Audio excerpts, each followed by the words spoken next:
Good afternoon. My name is Victor Ochieng. I'm a teacher of English language and literature by profession. I'm also the director of Godspan Consultancy.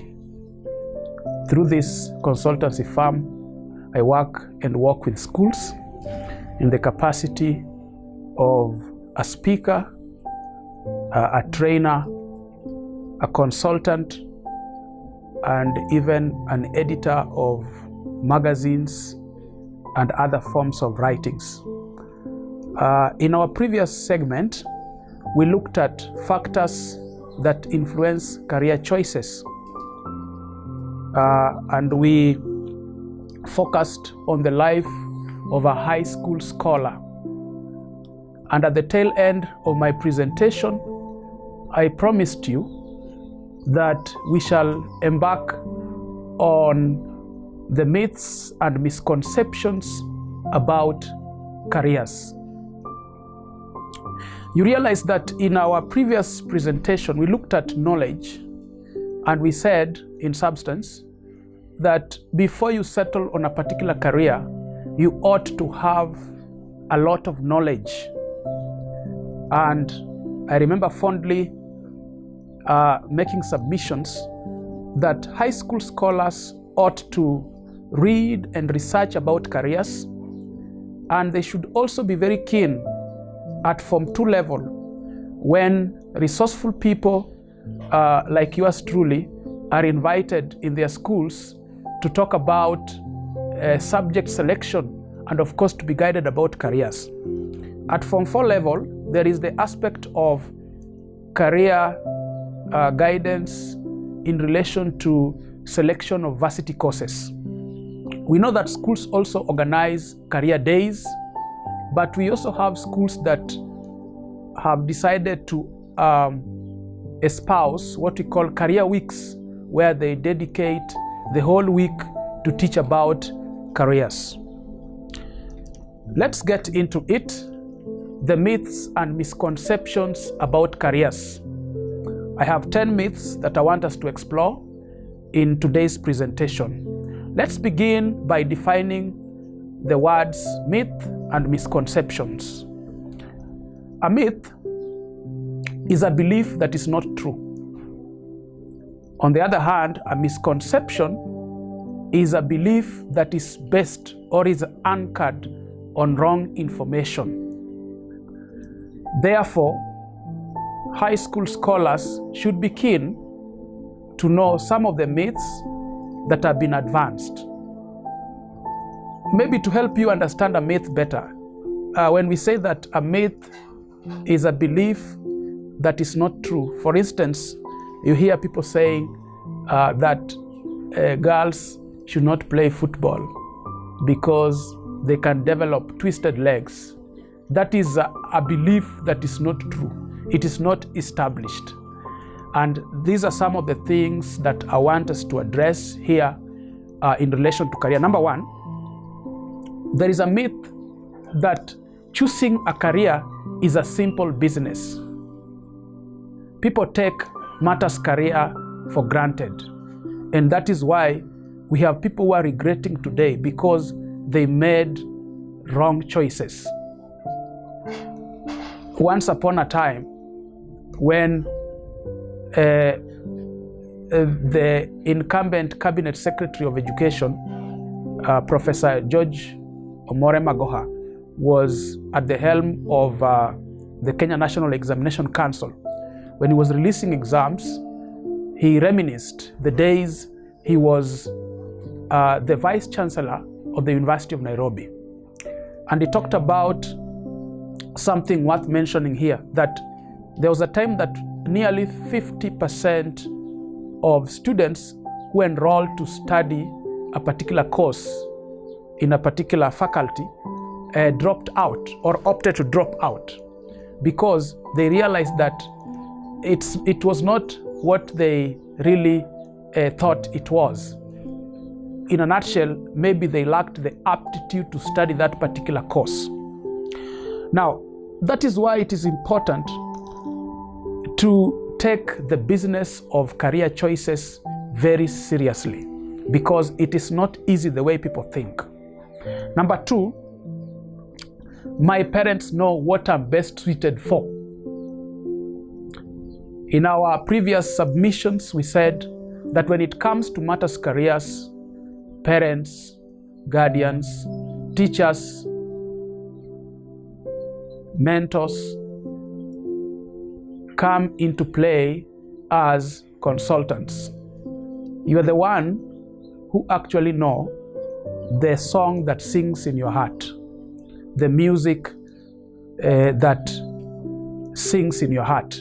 So you should not be deluded to think that your parents know what you're best suited for. You must take charge of your life. You must have clarity of vision. You must have sense of purpose. And high school scholars were in Form 3 and Form 4.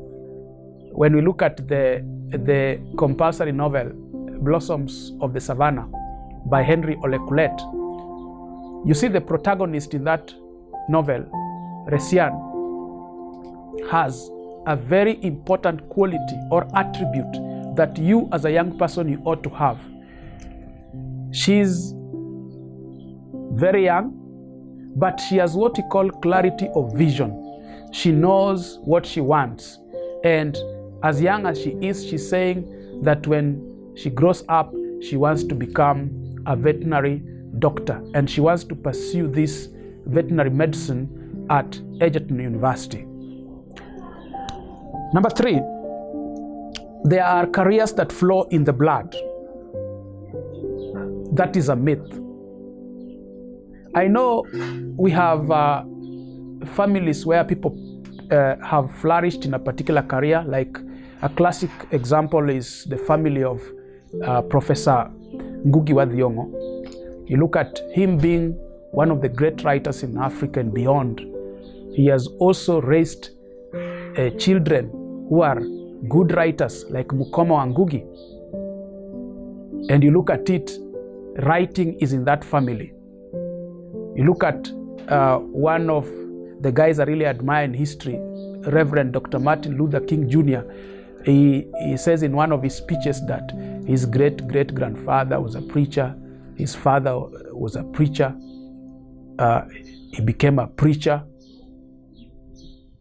But that just becomes a drop in the sea. Deep within you, you must know what you want and what you're wired for in life. Dig deep and know yourself. And avoid this myth that careers specifically flow in the blood. Number four, you can only access success when you pursue big professions. The classic professions, you know them, professions like medicine, law, engineering, architecture, etc., etc. And most of the time when I go to schools to guide high school scholars about careers, they hardly mention professions like teaching. I don't know why. Maybe they think that teaching or teachers are not civil servants, but civil sufferers. But however much you look at in every school, there is that teacher that dresses as if he doesn't earn a salary. That does not mean that teaching is not a good profession. And when you look at some of these professions that we glorify, that does not mean that they are the only professions that can make you access success in life.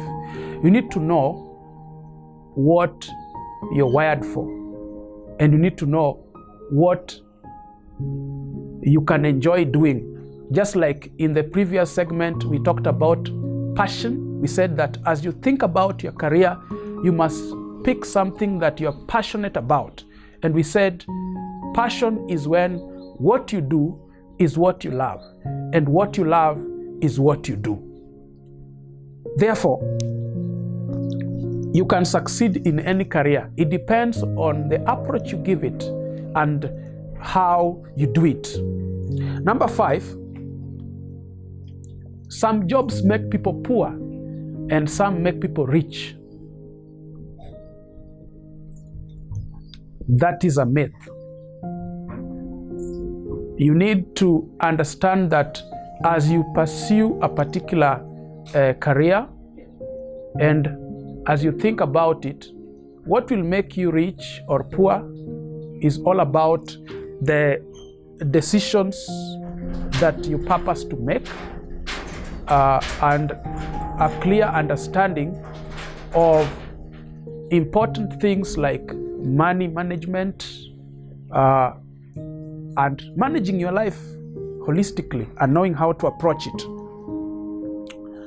The other myth and misconception that I want us to look at is about people saying that we have men's jobs and women's jobs. And this makes us to raise a critical question, like when you take a police officer, when you take two police officers, one being a woman, another one being a man, and you give them guns and you tell them to shoot, which gun is powerful? You look at it that people who have got these myths about men's jobs and women's jobs, they think that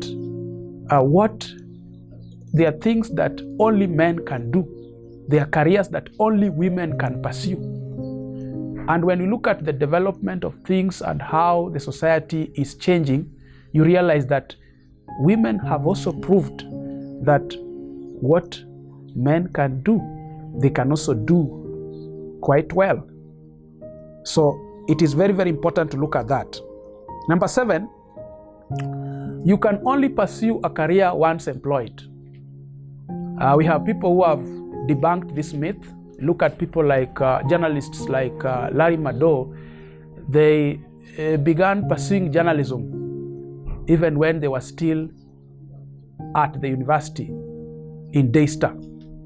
My good friend Johnson Mwakazi pursued and did well in matters journalism even before he got the degree in journalism.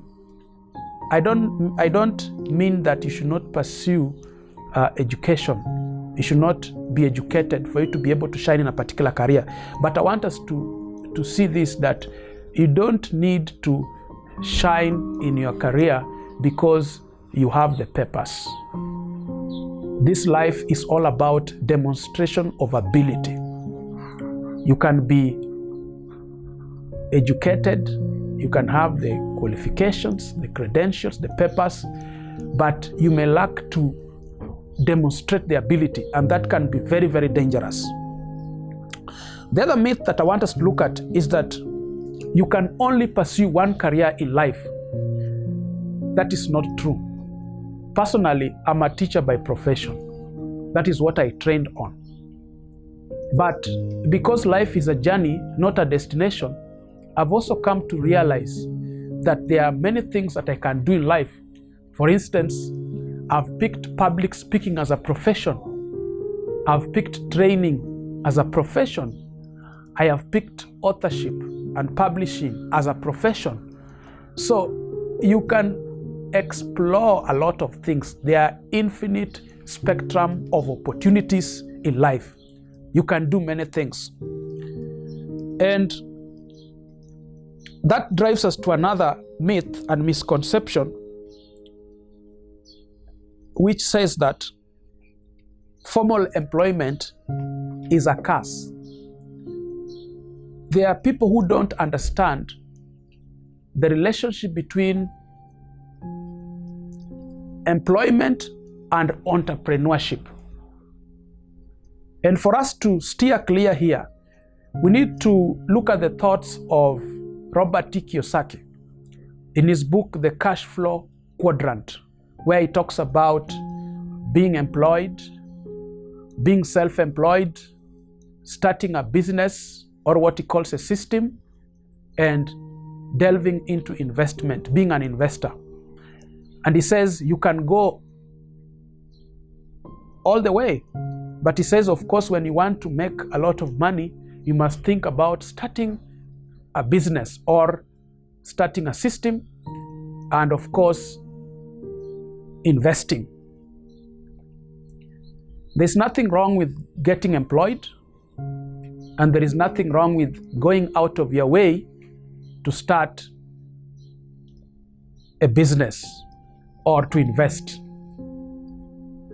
And students need to understand this, and of course even to go further and read his books. Robert T. Kiyosaki has also written Rich Dad, Poor Dad, where we have two dads. The rich dad taught his son matters to do with money, understanding how money works. But there is also that poor dad who only insisted on his son going to school and getting the papers and getting employed and all that. Now, in why S students work for C students and B students work for the government, he argues that we have A students who are academics, we have B students who are bureaucrats, and we have C students who are capitalists. And he argues that those who succeed in life are C students who carry the torch of capitalism. They go out of their way and they start businesses, they start companies, and they eventually employ the A students, the academics, to think for them. And bureaucrats become CEOs of corporates and all that, but they run businesses, they run corporates where they don't have stakes. Now, so it is important to understand that. The other thing, the second last point I want us to look at, the second last myth and misconception, is that higher education and career training is useless.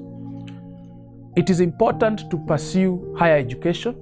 After secondary school, get to the university or to a college and continue learning.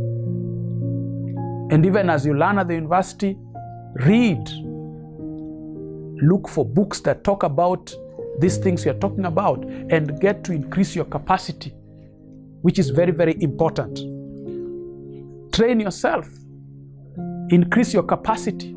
Learn more. Learning is a lifelong process. It doesn't end. It continues from birth to death. And lastly, there's a myth or a misconception that talent alone is enough. I think we need to make young people understand that they need to attain a beautiful balance between talent and career, or talent and academia. You need to nurture your talent. You need to know where you are talented and work on it.